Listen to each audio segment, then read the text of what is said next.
আমাদের যশোর ৫ এবং ৬ এই দুটি আসনের মনোনয়নপত্র বাছাই ছিল। তো যশোর ৫-এ আমাদের মনোনয়ন দাখিল করা হয়েছিল ৮টি আসনে, ৮টি দাখিল করা হয়েছিল। ৮টি মনোনয়নপত্র বাছাই করে আমরা 4টিকে বৈধ পেয়েছি আর 4টিকে বাতিল করা হয়েছে।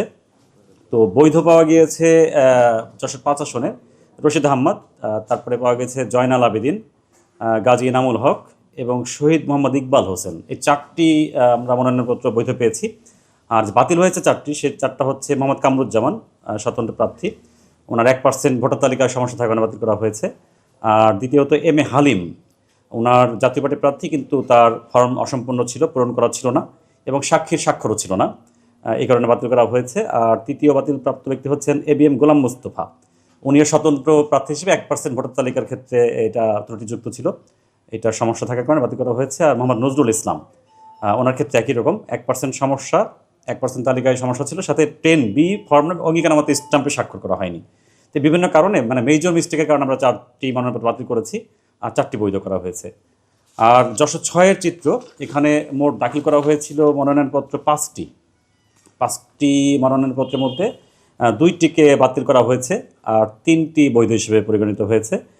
তো বৈধ যারা আছেন তাদের নাম হচ্ছে মোহাম্মদ মুক্তার আলী, মোহাম্মদ মাহমুদ হাসান এবং মোহাম্মদ আবুল হোসেন আজাদ।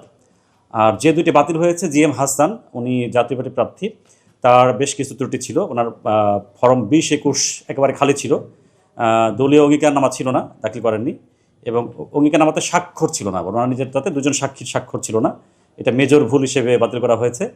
দ্বিতীয়টি হচ্ছে মোহাম্মদ শহীদুল ইসলাম, ইসলামী আন্দোলন বাংলাদেশের উনি প্রার্থী ছিলেন, ওনারটা বাতিল করা হয়েছে। উনি মার্কেন্টাইল ব্যাংকের ঋণ খেলাপ হিসেবে আমাদের সিআইবি রিপোর্ট আছে বাংলাদেশ ব্যাংকের। তো যশোর 6-এ 3টি বৈধ এবং 2টি বাতিল।